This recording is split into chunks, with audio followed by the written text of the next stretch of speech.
Hello everybody, Steve here, back again with another tabletop baseball video. So, this is going to be hopefully a quick update on my 1972 Pirates replay. I did an update recently on this, and the main message there was that I've decided to expand the number of sims that I'm using for the replay beyond payoff pitch, which I used for the first 25 games. These last few games, I've used historymakerbaseball, so we're going to talk about that. As I said, I expanded the sim list, and right now I'm up to 14. I happened to mention that I might do apba, and a couple of friends in the hobby gave me a couple card sets so that I should be able to do that. That actually might come up sooner rather than later for various reasons. But here you can see quite a list. More recently, I reverse engineered KSP Pro Baseball, and I made a couple teams there, the Pirates and the Astros. Ballpark Baseball just came out with version 3, so I did buy the 1972 season there. I've gotten a little more familiar with Pine Tar, so I will probably do at least one series with Pine Tar. And then in the last few days, I became aware of a game from Downey Games called Back to Basics.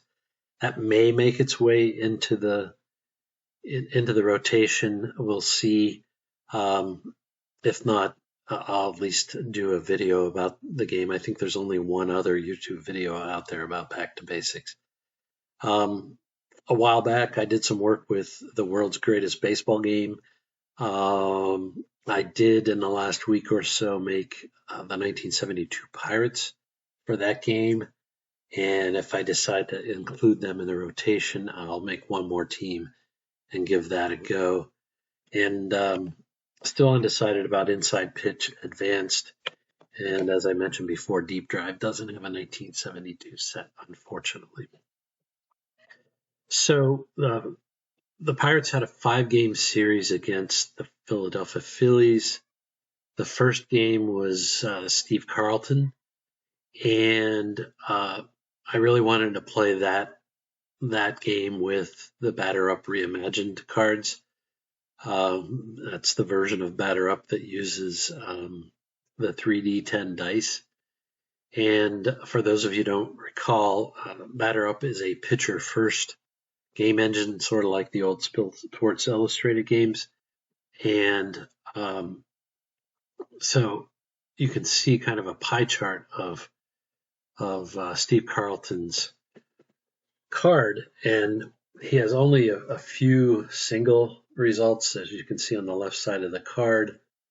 One nominal hit by pitch result, a few walk results, quite a few strikeout results, which is not surprising since he struck out 310 batters that year.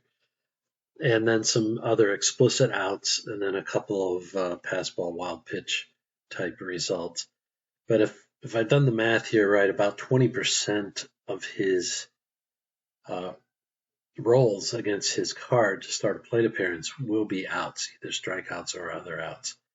Now, if none of these explicit results apply, then it's a swing, and then you go and roll on the batter card and resolve it.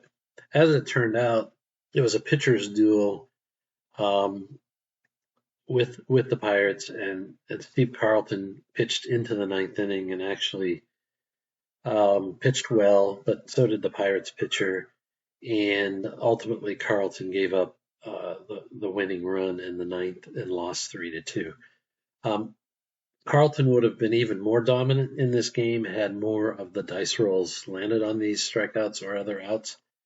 But quite frankly, the way the dice rolled, most of his plate appearances or batters faced were swing results.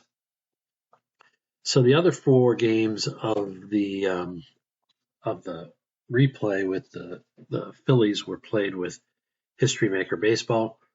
These are the cumulative stats.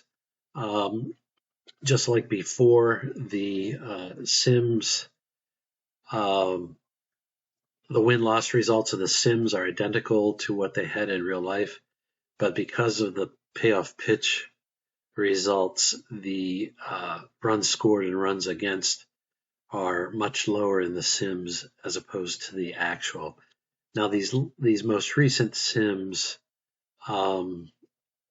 seem a little bit more in line, but it's a small sample size.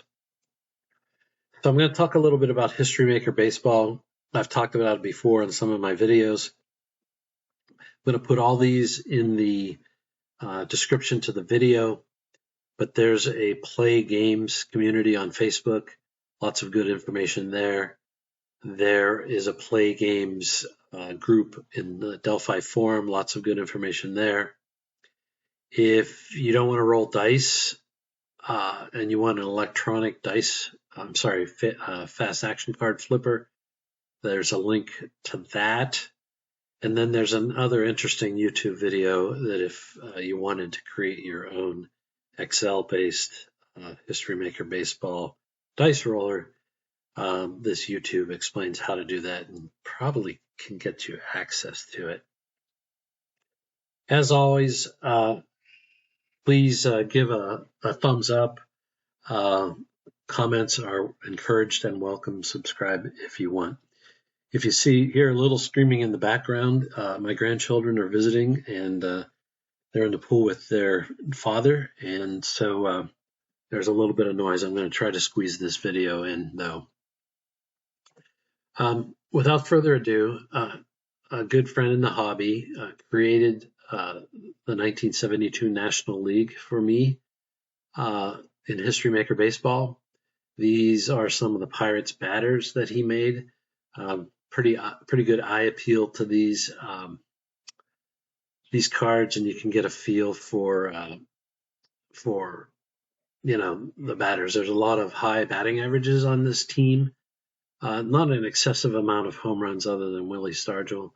And then you've got Manny Sanguillen, who was a pretty free swinger, so he's got an eager rating for low walks and a semi-good eye for low strikeouts. A lot of these guys have hero or semi-hero, indicating their batting average being relatively high, and then a couple of semi-champions and so on. So that's the player cards. The same guy made these team cover cards, which effectively amount to ballpark cards because the surface of the field can come into play, as well as whether it's a home run park or not. And so parks can be rated as big or small for right-handed hitters and left-handed hitters, and that's all captured on these beautiful cards. And my guy even went so far as to make a set of umpire cards. I haven't really asked him how he came up with the data for this, but umpire cards can play a role in History Maker Baseball. So I had to decide for a setup how I was going to play the game. Of course, you see the play booklet in front of you. On the foreground of this picture, you roll 3 dice as well as a decider die, which has a dot or not a dot on it. I decided for the first game to leave the cards in the original sheet and play that way. That wasn't the best way because it was really cumbersome to be sorting around for the right card on the right page and checking the quality and so on. So I did cut all the cards out for the Pirates and the Phillies, and then using an old baseball card 9-count card holder sheet, I went ahead and put the starting lineups in these sheets. And as you can see on the bottom right, you have the pitcher and his batting stats exposed. And then I hand wrote the opposing or the Phillies pitchers' qualities, so that it was right on the same page as the batters. And I use that, I guess, for the remaining 4 games that I played with History Maker Baseball. So the big issue with the cards, these are pretty much the same size as the original cards from Play games, and they're just a little small to deal with. And maybe it would have helped if I'd printed them on a little bit more sturdy cardstock. I don't know, but this worked for this game. You had the left-handers mostly in the lineup, not completely. So Selma must have been a right-hand pitcher, and for the most part, the Phillies did not have a good pitching staff other than Carlton for the most part, and they didn't have a strong hitting team. And so over the course of the 5 games, the Pirates did win 4 and lose only 1. And you see Selma here is a struggler, semi-struggler, semi-wild. And we'll talk about that gopher rating in a minute. And Gilded is kind of beyond the scope of today's video.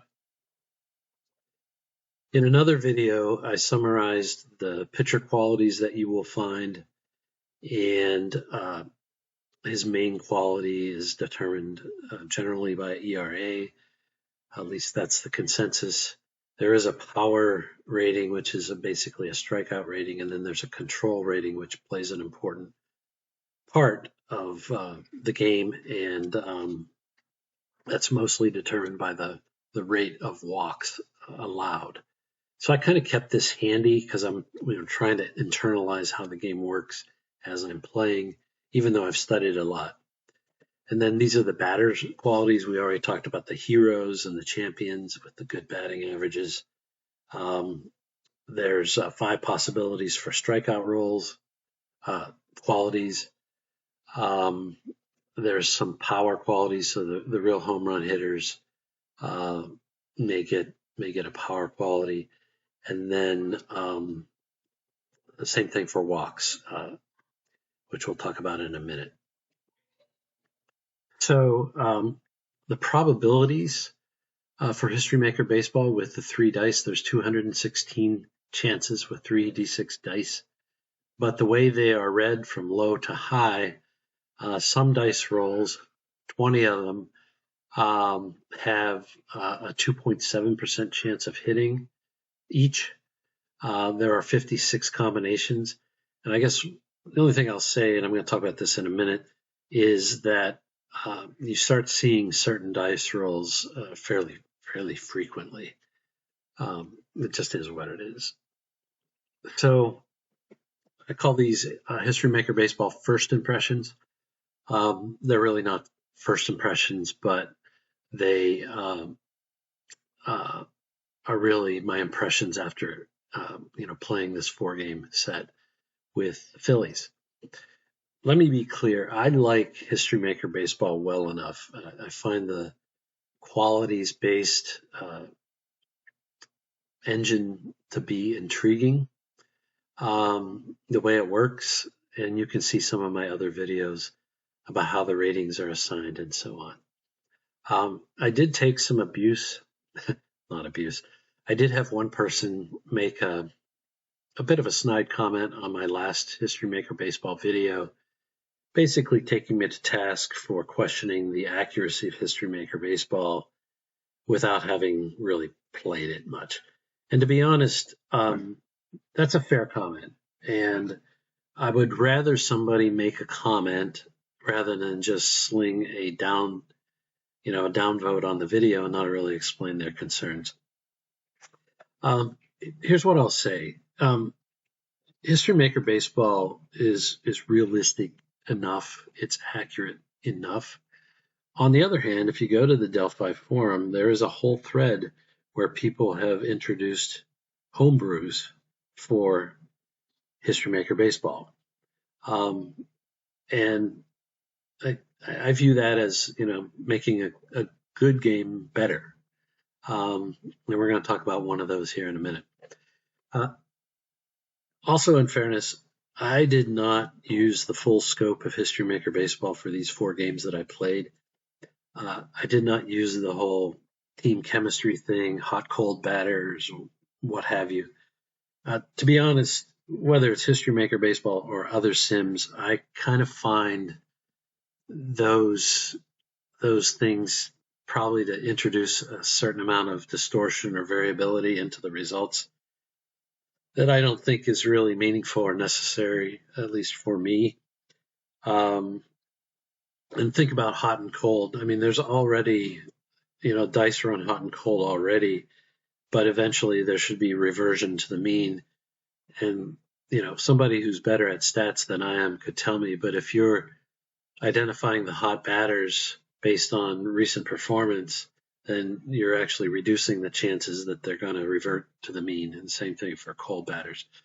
But for people who use it, more power to you. No criticism here. And as an aside, I will say, I think History Maker Baseball is a great sim for head-to-head play. And I also think it would be great for fictional leagues where there's really no tie back to, to actual results or actual performances and so on. Enough of that. So one of the first things that kind of hit me odd was there was an eager result, and I thought of eager as good, but then it resulted in an out. And then a little later I realized, okay, what eager really is, it just means the guy doesn't walk a lot, so he puts the ball in play. And for an eager result, it could be either an out or a hit, depending on the dice roll. So that's all cool. Dice roll 466 was a little interesting because, there's a situation where if the pitcher has control, it actually results in a single, which I thought was kind of counterintuitive. But then there's another result, 246, where control is a ground out to the pitcher. And the more I thought about it, control is just like eager. It means the pitcher puts the ball in play, and the ball may result in a single and might result in a ground out. The only weird thing I had, and this happened in the last game, and it's kind of cut off at the bottom, is I had Bob Moose pitching for the Pirates, and he's double control. And so in the early innings, he rolled a 4.66. He's double control. As I interpret it, that means 2 guys in a row get a single. And of course, then the next guy, somewhat unlikely, hits a home run and scores 3 runs.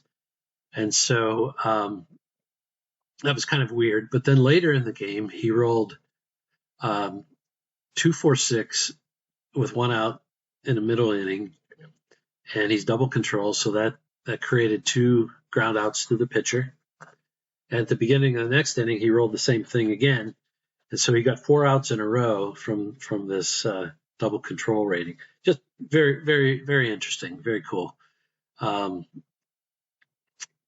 The other thing that was just interesting to me is the importance of a fresh rating. Starting pitchers are fresh for 3 innings and semi-fresh for 3 more, I believe. So you can generate a fair amount of outs from the fresh roll if I'm doing it right. It does probably give you some incentive to, not leave your pitcher in beyond 6 innings because that fresh quality goes away. Another interesting roll was 3-4-4, which if the batter is a prospect, maybe it's pitcher. If it's a pitcher and he's a prospect, we'll have to see. I don't have my thing here. If it's the pitcher, it makes perfect sense. If he's a prospect, then the ball gets hit deep to the fence and could be a home run. If it's the batter, it didn't make a lot of sense to me that a prospect would get a very favorable roll. So forgive me on that one. Another interesting roll is 3-6-6. If the guy's a pinch hitter, he gets a single. I just found that interesting. I don't know if pinch hitters generally have higher than normal batting averages or lower. I've read an article about it. I'm getting old and forgetful, so I don't know what the standard situation is there. Another interesting rule that I had to talk to the Facebook group about was 266, and it says a runner on first is thrown out. And so, I asked, well, how do you interpret that? And some people interpret it as a caught stealing, at least for certain fast runners. Others convert it as kind of a pick-off type situation. But this came up a few times in my games, and so whatever the runner on first was, he was no longer on first. I think this last game I had a rule 1-1-1, and if the batter was a scrapper, it was a double. But if not, it was a home run. And at first I was trying to understand that, how a scrapper could get a double, but it's basically a trade-off between double and home run. And a scrapper does not have power, so it makes sense that he gets a double and not a home run. So there's some built-in adjustment for weak hitters, I guess I would say, in terms of whether it's a double or a home run. So that made perfect sense. And actually, we're going to talk about this in a minute, but my homebrew attempt was thwarted because this guy, Jackie Hernandez, was a scrapper. And so I never got to do the home run check. I was interested in the role of defense in this game, which is expressed in terms of infield drama and outfield drama from the fielding column. And the number of defense checks actually feels about right. And the fielding ratings, you can basically get 1 of 5 fielding ratings, and that's probably enough. Now it's generic for all types of fielding. So some results is a trade-off between outs and hits, and some results are trade-offs between outs and errors. I will say, though, that in the last game I played, Philadelphia, who happens to have a good defense, made 4 errors, and the Pirates made 2 errors. I don't think all the errors came off the drama charts, but I'm forgetting exactly what led to all that. But in any event, defense feels fine to me. There are unusual results, and there's a bunch of tables in the back of the playbook. I was not doing them right initially. I couldn't figure out which chart I was supposed to be using, and to be honest, that was my own fault for not really studying the rule book and instead just diving into the game. But the color of the lead die is a big determinant on which unusual result table you're going to use. And one of those tables is ballpark, which is cool. Nothing against ballpark effects. Some of them are true and unusual results, and then drawing a blank. Oh, and then one set of unusual results are the umpire cards, which as I said earlier, I'm not completely up to speed on how or why that's a useful feature. So on to my homebrew. I did a video about my proposed homebrew for allowing pitchers to control home runs, either positively or negatively. Now, as somebody pointed out to me, that's probably already embedded in their main rating if it's based on ERA, and that is fair, although the same could be said for his control rating, which is separate. Nonetheless, where I ended up with this homebrew is, not ready for the homebrew. Before the homebrew, if you go to the Facebook page, I think you can download from the files section a set of fast action cards, which I believe were created by Al Wilson, if I got that name right. I actually used these in the last game, And while I prefer to roll dice, it was useful in certain instances, particularly in determining which infielder or outfielder was fielding the ball if it wasn't clear from the chart. But it's worthwhile going and getting those if you're an FAC person. The size of the cards are very much similar to the original History Maker baseball cards, and you can see the size up in the upper right of this slide. There's also a reference sheet created by Al Wilson. I did try to keep that a little handy, and I used that for the bunts. But that, I think, is available in the files section of the Facebook page, if I'm not mistaken. Okay, homebrew. So where I settled on the home run plus or minus homebrew is a pitcher can have one of 5 ratings as it relates to home runs given up. The default is no rating, and you can see on this chart the default results from the fielder column of the play results, and 2 of them are home runs, 111, 555, and 2 of them are doubles, 222, 444. And depending on how stingy the pitcher is with home runs, it may turn some of these home runs, or well, all these home runs, into doubles. Or if he's loose or a gopher ball pitcher, he may turn the doubles into home runs. And this is the current status of this. I was hoping during my replay I would get a better chance to use this and see if it felt right. I think without using it over a long period of time, you're not gonna know whether it's useful or not.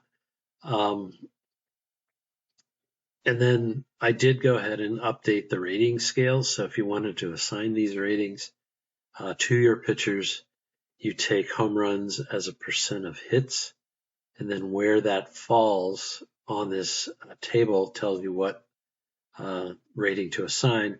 And I did customize the ratings by era because home runs became more or less prevalent over time. So again, this is affecting the mix of extra base hits, not the total number of extra base hits. Again, this is still work in process, but if it's of any use to you, feel free to do a screenshot here, or I can send you the slide or the spreadsheet. That's all I had. Probably longer than I intended. Thanks for listening. Since it is December 2025, I'm going to wish you enjoyable and safe holidays, and hopefully you can enjoy them with family and friends, which is what I'm going to go back and return to doing. So take care. Bye.